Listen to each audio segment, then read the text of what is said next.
hopefully the bonus out of all of this is that we will realize that people's talents and skills outweigh anything else, and we won't see biases that we've had in the past. We won't see reasons why we can't grow.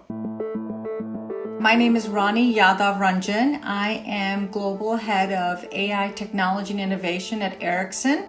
We had a 72-hour hackathon that Ericsson sponsored internally that was global. So we had our 100,000 team members. We gave them an opportunity to look at what the AI world could give you insights on. We've had some amazing results come out. We've had everything from stock price allocation or curation between pandemics versus just could we have gotten ahead of this? Was there a word that was used? And can we do a tracking location analysis to see where the trends are going to go? Is it really a lateral move?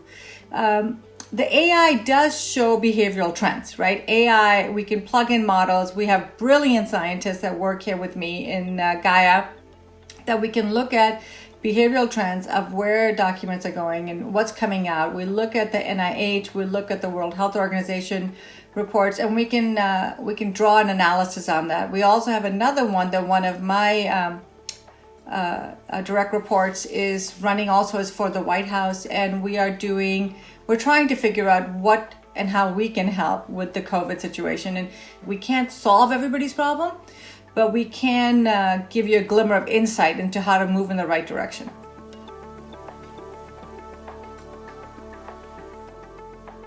We are very multifaceted people. You know, we have had to develop many different sides of us. There is a mentor side, there is a leader side, there's the analytical side, there is the business side that only looks at the reports at the bottom line driven side. But more than that, right now, we have to take on a new hat, and the hat that we have to take on, and that is more empathic, more humanitarian focused, because at the end of the day, our businesses depend on us, and moving forward also depends on that. So we, have to applaud people that have little kids in the back running around and really take that to heart and understand that productivity may lag a little bit right now, but in the end, it'll come back tenfold. Because people will be eager to come in. People will be eager to perform at their best because you were there for them. And at the end of the day, as good corporate citizens and global citizens, gender is going to become more fluid and it's going to become less noticeable, because if we're going to really become a mobile workforce, we're going to learn to recognize names. We're not going to learn to recognize faces. And hopefully the bonus out of all of this is that we will realize that people's talents and skills outweigh anything else, and we won't see biases that we've had in the past. We won't see reasons why we can't grow. So to me, I believe that is going to be the best thing coming out of this situation. The world has already changed. It changed almost overnight for many, many people.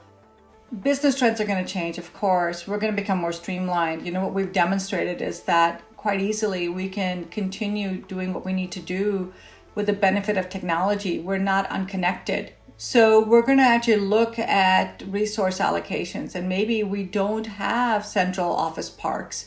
Maybe we are able to find new methods of motivation that we can do and holding each other responsible, which is very, very important.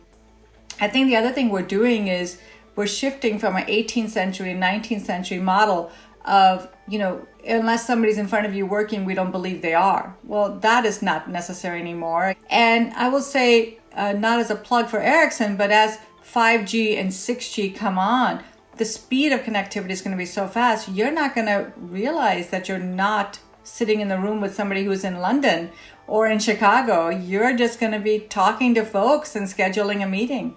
Telehealth is definitely going to come up. I see with AI coming as injected as it is, we will be able to diagnose patients a lot faster. And so maybe we will have certain areas of excellence that we don't have today. Down the road, what I see happening, at least in the startup world, which really fuels what large companies are doing, is that there'll be more services, there'll be more measurement based. I think that the Uber Eats and Instacarts that I have benefited from will become more prevalent, and maybe people will not go into restaurants, but that doesn't mean that the model doesn't have to change. So I think our business models will definitely have to change.